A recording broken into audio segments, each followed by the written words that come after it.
Hello everyone, welcome to my YouTube channel UPSC Specific. Today we'll be covering the topic of women and its organizations. ये topic society section में of GS1 काफ़ी important है. Starting of with gender stereotyping. This is basically the over generalization या prejudice जो हम रखते हैं about someone based on their gender, और ये नॉर्मली रिजिड होते हैं और नेगेटिव होते हैं. फॉर एग्जाम्पल कुछ वुमेन की टूवर्ड्स जो हमारी सोसाइटी में स्टेरियोटाइप्स हैं उनको देखते हैं, उनका इम्पैक्ट. वुमेन को केयरिंग एंड नर्चरिंग माना जाता है, उसकी वजह से उनकी हाउस होल्ड जो ड्यूटीज़ होती है, डोमेस्टिक वर्क, उनका उस तरीके से डिवाइड होता है. For example taking care of children, वो उनकी तरफ उनकी ड्यूटी ज़्यादा मानी जाती है as compare to men. Then ऐसे बोलते हैं कि वुमेन के अंदर सॉफ्ट स्किल्स ज़्यादा होते हैं, इसलिए वो they stay confined in the pink collar jobs जो नॉर्मली लो पेइंग होती हैं. Then we come on to emotional and irrational, not rational और इरेशनल. उसकी वजह से ग्लास सीलिंग होती है. Glass ceiling as we all know is this transparent barrier जो किसी भी ऑर्गेनाइजेशन में होता है फॉर वुमेन, क्योंकि वो जो वुमेन होती हैं they are not allowed to go in to management positions because they are normally considered कि वो इमोशनल एंड इरेशनल होती हैं. Then women are considered to be weak, passive and dependent. उसकी वजह से वायलेंस अगेंस्ट वुमेन काफ़ी बढ़ता है, for example domestic violence.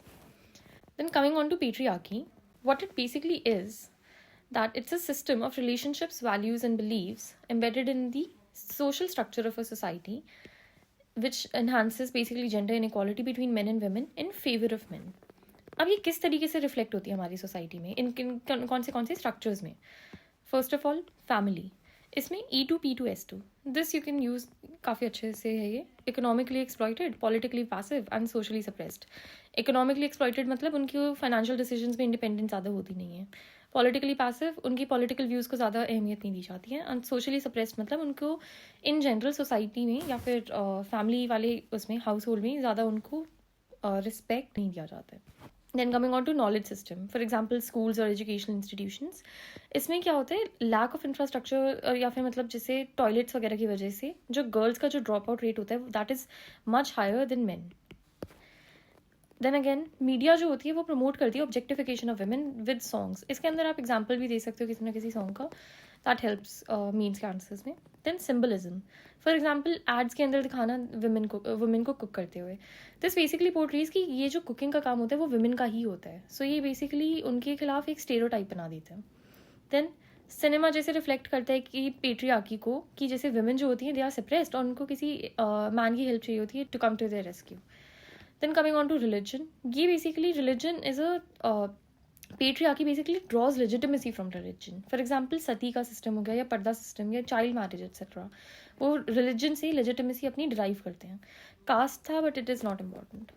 Now this is really important. It is impossible for a bird to fly on only one wing. This quote you can use in essay and means. में जो GS1 हो गया, GS1 + 4, I think दोनों में काम, मतलब इन तीनों चीज़ों में काम आ जाएगा. स्वामी विवेकानंद जी ने ये बात बोली थी. कमिंग ऑन टू वुमेन की वर्क प्रॉब्लम्स. अब starting of from informal sector, basically इसमें क्या होता है, एक विशियस साइकिल बन जाती है. कैसे बनती है कि पेट्रियार्की अगर सोसाइटी में एग्जिस्ट करती है तो उसकी वजह से वुमेन डिप्राइव होती हैं. कैसे डिप्राइव होती हैं, एजुकेशन लिमिटेड मिलती है, उसकी वजह से स्किल ज़्यादा नहीं हो पाते हैं. स्किल ज़्यादा नहीं होते हैं, उसकी वजह से जॉब अपॉर्चुनिटी ज़्यादा नहीं मिलती हैं. इसलिए वो इनफॉर्मल सेक्टर में ही कन्फाइन होकर रह जाती हैं, क्योंकि स्किल्स वगैरह जो चाहिए होती है वो फॉर्मल सेक्टर में जाने के लिए वो उनके पास होती नहीं है. इनफॉर्मल सेक्टर में क्या चीज़ होती है, सोशल सिक्योरिटी नहीं होती, वेज नहीं मिलती है, बैड वर्किंग कंडीशंस होती हैं, class ceiling and hire and fire का कॉन्सेप्ट होता है. Hire and fire is basically कि कोई जॉब सिक्योरिटी नहीं है. उसकी वजह से डेप्रीवेशन फिर से होती है वुमेन के, and the cycle keeps repeating itself. Then coming on to the service sector. अब ऑल्दो यहाँ पे वुमेन की पार्टिसिपेशन इंक्रीज हुई है, हाउएवर वो मोस्टली कन्फाइन हुई है पिंक कॉलर जॉब्स में जो लो वेजेस वाली होती है. ग्लास सीलिंग का कॉन्सेप्ट है dual burden. Dual burden is कि वुमेन को domestic plus professional, domestic plus professional, इनको दोनों ड्यूटीज़ वुमेन को देखनी पड़ती हैं. देन सेक्शुअल हरासमेंट काफ़ी इंक्रीज हो रखी है. देन अर्निंग डिफरेंशियल काफ़ी है. For example this data you can use, this is nice. PLFS ने बोला था कि men get 1.7 to 1.8 times more paid than women for the same job. Coming on to the industrial sector, अब यहाँ पे opportunities कम होती हैं बिकॉज वुमेन या तो अनस्किल्ड होती है या सेमी स्किल्ड होती हैं, इसलिए वो कन्फाइंड रह जाती हैं traditional industries, for example textile industries. इसके अंदर अभी एक रिसेंटली केस स्टडी भी आई थी with respect to Kerala, that you can study. Coming on to agriculture. Agriculture में अब क्या होता है, वुमेन बेसिकली उनकी जो लैंड होल्डिंग्स है ना वुमेन की, वो इंक्रीज हो रही है, which is a good thing, but for 2 reasons it is like not that good of a thing. First, काफ़ी मार्जिनल इंक्रीज है, it's not significant. Second, this is mainly because of feminisation of agriculture. अब feminisation of agriculture होता क्या है? It is basically कि agriculture में जो women है उनका शेयर इंक्रीज होता जा रहा है. क्यों हो रहा है ऐसा? इकोनॉमिक और सोशो कल्चरल फैक्टर्स की वजह से. कुछ इकोनॉमिक फैक्टर्स, जैसे मेन जो होते हैं वो माइग्रेट कर जाते हैं to cities in search of better job opportunities. Then poverty काफ़ी ज़्यादा होती है. मोस्टली जो फार्मर्स हैं वो मार्जिनल हैं, तो they can not escape out on like कोई भी जो एक्स्ट्रा इनकम सोर्सेज होते हैं उनके ऊपर. एजुकेशन उनको काफ़ी कम मिलती है, इसलिए उनको लो स्किल जॉब्स में ही कन्फाइंड रह जाती हैं वो. सोशल कल्चरल फैक्टर्स होते हैं जैसे प्रॉक्सिमिटी टू हाउस, तो उनको अनसेफ नहीं लगता है कि दूर जाना पड़ेगा काम करने या वगैरह, तो घर के पास ही काम होते हैं, so they are comfortable with it. Flexible working hours होते हैं उनके लिए, एंड ईजी मैनेजमेंट हो जाता है ऑफ ड्यूअल बर्डन, क्योंकि घर के पास ही होते हैं काम भी. देन अब feminisation bad of agriculture bad क्यों होते हैं? लो पेइंग जॉब है, मैनुअल लेबर होता है, ये ओवरबर्डन हो जाता है ड्यूटीज़ का, कि घर भी संभालो वो फार्म भी संभालो. मेंटल हेल्थ इशूज हो जाते हैं, for example no companionship, because जो मेन होते हैं वो तो माइग्रेट कर गए हैं. देन रिस्ट्रिक्टेड मूवमेंट होती है. This is I wouldn't say it's not important to be honest, because इसमें क्या होता है कि जैसे ये घर होता है एंड यहाँ पे फार्म होते हैं, तो वुमेन स्टे कन्फाइंड पूरा दिन ही, कि मतलब या तो काम भी यहाँ पे घर भी यहाँ पे, सो इसी जगह पे कन्फाइन होकर रह जाते हैं वो mostly, and so restricted movement रहती है. देन डोमेस्टिक ड्रजरी इंक्रीज होती है. डोमेस्टिक ड्रजरी इज बेसिकली कि छोटे छोटे डोमेस्टिक काम के लिए बहुत ज़्यादा मेहनत करना. फॉर एग्जाम्पल ट्रैवलिंग 100, मतलब not hundreds, but travelling tens of kilometres for getting some water for the home, तो उसकी वजह से डोमेस्टिक ड्रजरी इंक्रीज हो जाती है. अब ये तो इसके थोड़े नेगेटिव इफेक्ट्स थे. अब इसके पॉजिटिव वो भी देख लेते हैं कि पॉजिटिव इम्पैक्ट क्या होता है फेमिनाइजेशन ऑफ एग्रीकल्चर का. डिसीजन मेकिंग पावर इनकी इंक्रीज होती है in the house hold. Empowerment होती है, इंडिपेंडेंट होती है वुमेन. इनकम इंक्रीज होती है घर की. मैनेजमेंट और ईजी मैनेजमेंट कर पाती है of the dual burden. And सबसे इंपॉर्टेंट चीज़ ये, गवर्नमेंट इनको ज़्यादा टेंशन देने लगती है, इनकी बार्गेनिंग पावर बढ़ती है. This is really important, this you can use. अब इसमें फेमिनाइजेशन ऑफ एग्रीकल्चर में चैलेंजेस क्या क्या फेस कर रही है लेकिन वुमेन आज के दिन. फर्स्ट ऑफ ऑल, कोई इंस्टीट्यूशनल क्रेडिट इनको ज़्यादा नहीं मिलता, बिकॉज इनकी लैंड ओनरशिप कम है कंपेयर टू मेन. ठीक है. सेकेंड, ट्रेनिंग इनको कम होती है, they know less fewer techniques, तो इसलिए ये नॉर्मली लेबर बन के काम करते हैं on others farms. Third, poor representation इनकी in pressure groups and other such recognized like groups और इंस्टीट्यूशंस, बिकॉज इसमें भी नॉर्मली मेल डोमिनेटेड होता है ये. Coming on to way forward, अब इसमें क्या होता है, जैसे कृषि विज्ञान केंद्र होता है वो हमारे हर डिस्ट्रिक्ट में स्टैब्लिश है, उसके अंदर इनको ट्रेनर एजुकेट करा जा सकता है. क्रेडिट दिया जा सकता है without collateral. Gender based, like gender budgeting of PSL. Gender budgeting of PSL काफ़ी अच्छा ऑप्शन होता है इस तरीके से कि PSL as we all know is public sector lending. इसके अंदर बेसिकली क्या होता है, दिस इज कि कोई भी जो बैंक्स होते हैं उनको एक PSL targets, public sector lending targets दिए जाते हैं, for example with reference to MSME. अब ऐसे MSME को गवर्नमेंट ने बोला कि बैंक को अपने 10% लोन्स MSMEs को देने पड़ेंगे. जेंडर बजटिंग के अंदर क्या कर सकती है गवर्नमेंट, कि वो उनको मैंडेट करेगा बैंक्स को कि MSME की जो 10% लोन्स है, इसके भी 50% लोन्स विमेन ओन्ड MSMEs को दिए जाने चाहिए. सो इस तरीके से जेंडर बेस्ड बजटिंग काफ़ी इंपॉर्टेंट हो जाती है, and it's a really nice thing.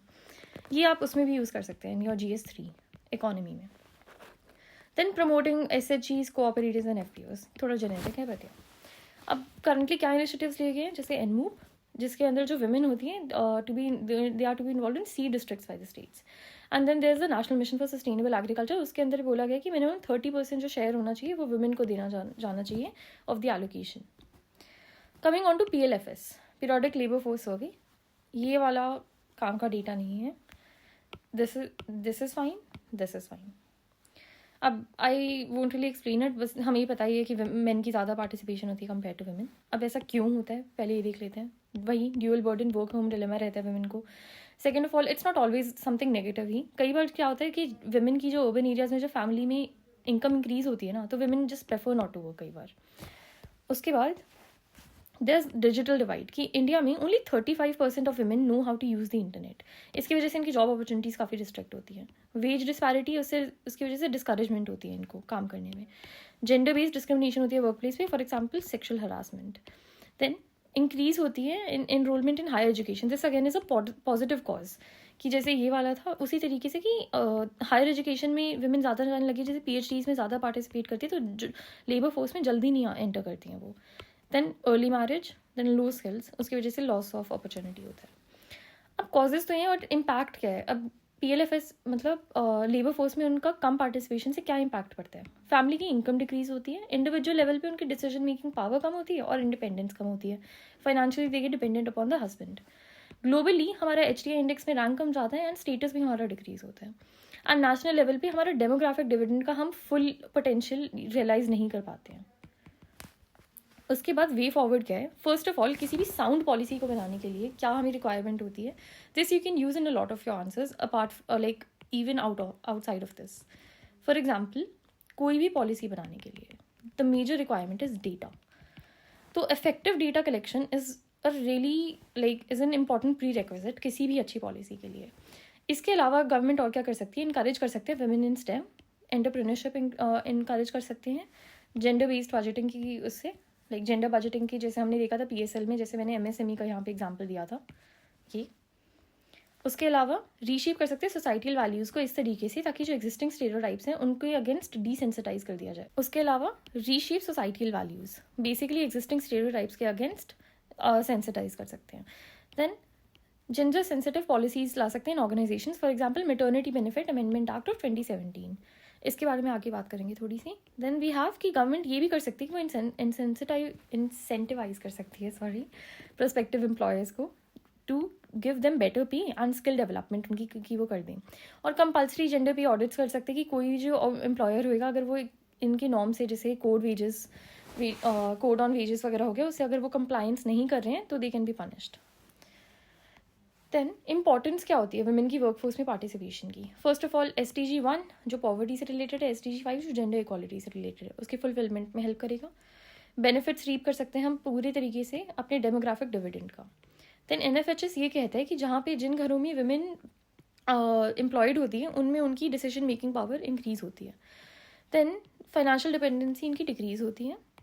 Improve social indicators, for example IMR, MMR, which is infant mortality rate and mother mortality rate. Then enhances independence and self-worth. ये थोड़े individual के perspective से हो गया. Then we have contribution increase होता है towards GDP. अब इसके लिए क्या इनिशिएटिव्स लिए गए हैं to promote this. This is basically women जो अभी बताया था, मैटरनिटी बेनिफिट अमेंडमेंट एक्ट 2017. इसने इंक्रीज कर दिया है पेड लीव को टू 26 वीक्स. पहले 12 वीक्स होता था. उसके बाद we have the OSH which is the occupation safety health and working conditions code. ये अलाउ करता है for women to work at night कुछ ऑर्गेनाइजेशंस पे, but I don't think it's all that important. इसके अलावा there is the code on wages that I talked about. ये कहता है कि कोई डिस्क्रिमिनेशन नहीं कर सकता the employer on the ground of sex with respect to wages. ये DPSP है हमारा, उसके लिए भी हेल्प करता है.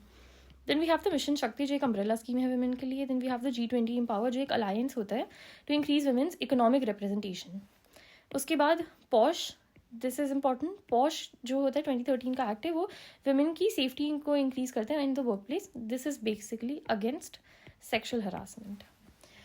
This was all for today. जो मैं नेक्स्ट टॉपिक्स कवर करूंगी दैट विल इंक्लूड वुमेन का टॉपिक, फिर पूरा कवर हो जाएगा हमारा सोसाइटी में. This as we all know is really important because women से काफ़ी क्वेश्चन पूछता है UPSC. अब in next video what we can cover is care economy, women in STEM plus violence against women.